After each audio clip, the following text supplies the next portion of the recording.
দাঁড়াচ্ছি। নারী নিপীড়নমূলক কথাবার্তা ক্যাম্পাসের মেয়েদের হলে সব সময় চলে আসছে। এই স্ট্যাটাসের দায় এই প্রশাসন এড়াতে পারে না।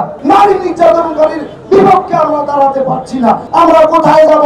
এই পরিবেশ, এই পরিস্থিতি সৃষ্টি করলো কে? এই রকম পরিবেশ পরিস্থিতি বজায় রেখে কিভাবে একটি প্রকৃত ডাকসু নির্বাচন হবে, আমরা সবাই উদ্বেগ প্রকাশ করছি। ডাকসু আমাদের প্রাণের দাবি। আমরা ইতিমধ্যে 7টি অভিযোগ তাকে দায়ের করেছি। এক্সট্রিম মশার কয়েল প্ল্যান্ট ফাইবার দিয়ে তৈরি, তাই সহজে ভাঙে না, সুগন্ধিযুক্ত ও নিরবিচ্ছিন্নভাবে চলে। ডেঙ্গু, চিকুনগুনিয়া বাহী সহ যে কোনো মশার বিরুদ্ধে দেয় এক্সট্রিম সুরক্ষা। নারীদের পক্ষে আমরা এখানে দাঁড়াচ্ছি। একই সাথে ডাকসু নির্বাচনের প্রচার প্রসারণায় আমরা ব্যস্ততর সময় পার করছি। এখানে আমাদের, আপনারা দেখে রাখবেন, আমরা আজকে সকাল 10টা থেকে আমার ভাইয়েরা, আমার বোনেরা প্রতিটা হলে, প্রতিটা ক্যাম্পাসে, প্রতিটা পয়েন্টে আমরা যখন এখানে আমরা নারী নিপীড়নকারীর বিরুদ্ধে এখানে দাঁড়িয়েছি, একই সাথে কিছু ভাইয়েরা, কিছু বোনেরা বাংলাদেশ জাতীয়তাবাদী ছাত্রদল সমর্থিত প্যানেলের পক্ষে কিন্তু লিফলেট বিতরণ করছে, প্রকৃত সাধারণ শিক্ষার্থীদের কাছে ভোট চাচ্ছে। এই হলো আমাদের অবস্থা। কেন আমাদের আজকে এই অবস্থা হলো?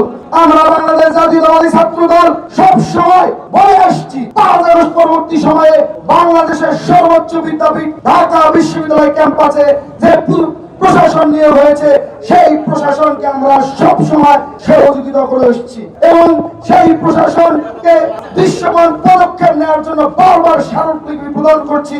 এই রকম নারী নিপীড়নমূলক কথাবার্তা ক্যাম্পাসের মেয়েদের হলে সব সময় চলে আসছে।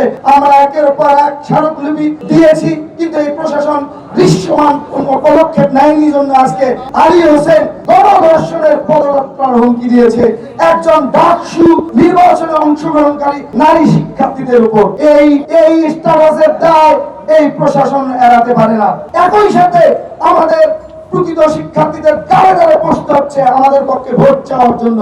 আমরা যদি এখানে অবস্থান কর্মসূচি দীর্ঘায়িত করি, আমাদের এদিকে প্রচার প্রসারণা বাধাগ্রস্ত হচ্ছে।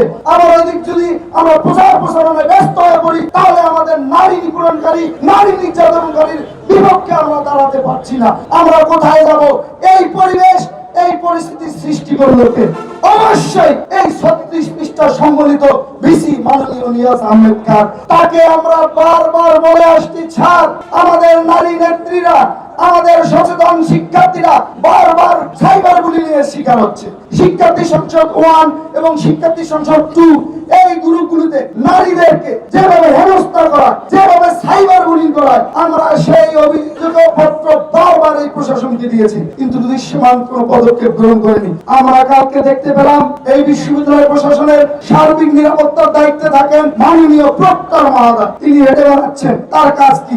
তিনি নাকি এই ক্যাম্পাসের নিরাপত্তার সাথে দিন রাত 24 ঘন্টা কাজ করছেন। তিনি যদি দিন রাত 24 ঘন্টা কাজ করতো, তাহলে এই একজন ডাকসু ক্যান্ডিডেটকে এইভাবে হেনস্থার সম্মুখীন হতে হতো না। আমরা সন্দেহান তিনি ডাকসু প্যানেলের কেন্দ্রীয় সংসদে একজন প্রতিনিধি। তিনি এভাবে প্রকাশ্যে হুমকির শিকার হচ্ছেন।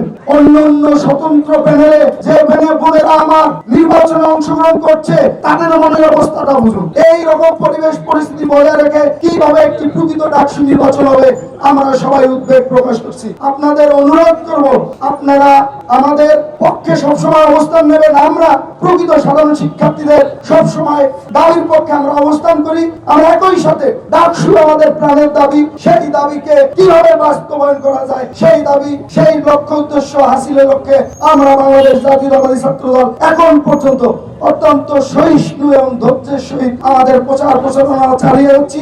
এই ডাকসু নির্বাচন উপলক্ষে একজন চিফ রিটার্নিং কর্মকর্তা আছে। আমরা ইতিমধ্যে 7টি অভিযোগ তাকে দায়ের করেছি। তিনি কি দৃশ্যমান পদক্ষেপ নিয়েছেন, তিনি এখন পর্যন্ত কোনো ব্যাখ্যা দেননি। এই নির্বাচনের আচরণ যদি বারবার লঙ্ঘন হওয়ার পরও আমরা দৃশ্যমান কোনো পদক্ষেপ দেখতে পাচ্ছি না।